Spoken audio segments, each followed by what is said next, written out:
হে কৃষ্ণ করুণা সিন্ধু দুয়ে বন্ধু জগৎপথে, গোপেশ গোপিকাকান্ত রাধাকান্ত নমস্তুতে। আমি ধন্য, আমি কথা বলার মতো শক্তি হারিয়ে ফেলেছি প্রায়। আমার শফিকুল স্যার বুড়া শহীদ ময়দানে উপস্থিত হয়, এতগুলো লোক স্যারের আগমনে উপস্থিত হয়েছে, এই কথাটা, এই দৃষ্টিটা আমাকে পাগলের মতো করে দিয়েছে। প্রিয় উপস্থিতি, আপনারা মুসলমান, আমি হিন্দু, কিন্তু নবীর সেই বাণীটি কি, নবীর সেই বিচারটুকু কি আপনাদের অনেকের মনে আছে? যে ন্যায় বিচারের জন্য মহামানব, শ্রেষ্ঠ মহামানব হিসেবে পরিচিতি লাভ করেছিলেন, যার শক্তির বদৌলতে মুসলিম সম্প্রদায় এই বিশ্বে সংখ্যা গরিষ্ঠ মানব হিসেবে পরিচিতি লাভ করেছে। প্রিয় উপস্থিতি, তাল গাছটি কার? মুসলমানের না সংখ্যালঘুর?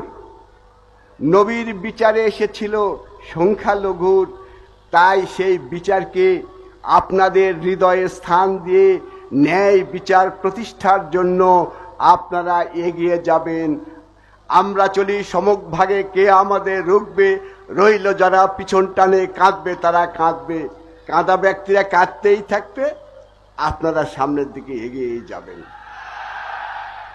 প্রিয় উপস্থিতি, একটিবার দেখেন, নবী কি কখনো বলে গিয়েছে মন্দির ভাঙ্গেন, মসজিদ ভাঙ্গেন, নারীকে ধর্ষণ করুন, কারো জমি দখল করুন?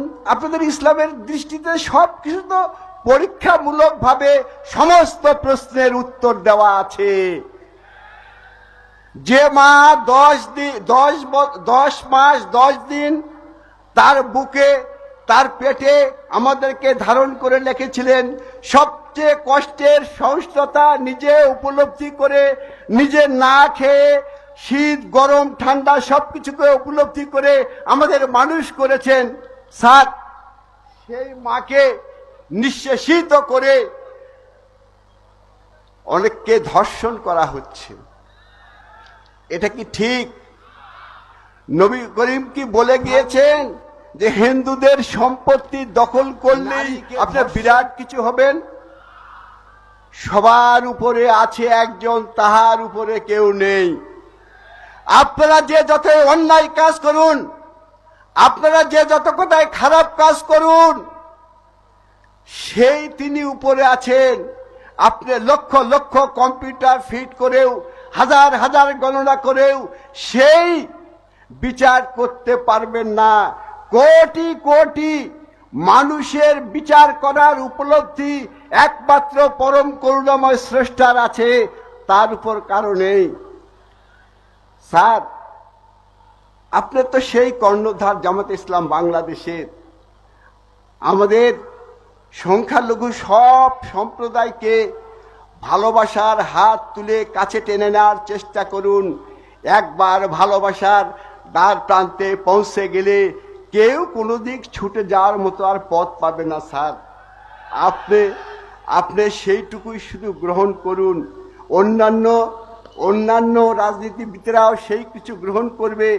আমরা কিন্তু স্যার কোনো একটি সম্প্রদায়ের কাছে কিনা গোলাম হিসাবে নির্দিষ্ট ছিলাম না, কিন্তু আমাদের চালাকি করে, ভুল করে একটি তথ্য আমাদের বুকে এমনভাবে লিপিবদ্ধ করে দিয়েছিল যেটা আর নয়।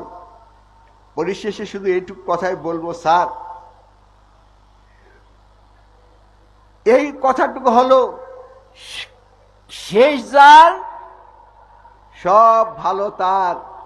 স্যার, আপনার মহান দায়িত্ব এসেছে, এই মহান দায়িত্বকে সুসংগঠিত করে সমস্ত মানুষের ভালোবাসাটুকু আদায় করে নিন, ঈশ্বর আপনার মঙ্গল করবে। আর এই যে ভোট আসলে বিরাট জোট বাঁধে, ভোট শেষ, হিন্দু সম্প্রদায় ভোট কেন? ভোটের পর এই যে প্রত্যেকটা ভোটের পর আমাদের সম্প্রদায়ের প্রতি কিছু অত্যাচার করা হয়, সবিনয় অনুরোধ স্যার, আপনি এইটুকু উপলব্ধি করবেন, ভোটের পর আমাদেরকে যেভাবে লাঞ্ছিত করা হয়, ওই সেই কুড়িগ্রামের জ্যোৎস্না, ওই সেই খুলনার এক মহিলা, তার গোটা দেহের ঝুঁকে ভরে গিয়েছিল। খুলনার ওই জ্যোৎস্নাকে কি দেওয়া হয়েছিল? শাড়ি পরানো হয়েছিল। আমরা ওখানে আর যেতে চাই না। মহামান্য প্রধান নির্বাচন কমিশনার সাহেব বলেছেন যে এইবার বাংলাদেশ হওয়ার পর 54 বছর অতিবাহিত হওয়ার পর সর্বশ্রেষ্ঠ নির্বাচন দেওয়া হবে। আমার স্যারের কাছে করজোড়ে মিনতি করছি, এই নির্বাচন হওয়ার পর যেন কখনোই আমাদের সংখ্যালঘুদের উপর অত্যাচারের দমন পীড়ন করা না হয়, এইটুকু আপনার কাছে মিনতি করি আমি আমার বক্তব্য শেষ করছি।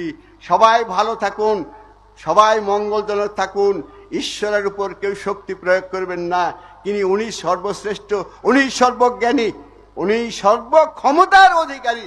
সেই অধিকার থেকে তাকে কেউ বঞ্চিত করবেন না। আদাব স্যার, সমস্ত নেতৃবৃন্দকে আদাব, উপস্থিতিদের আদাব। ভালো থাকুন সবাই।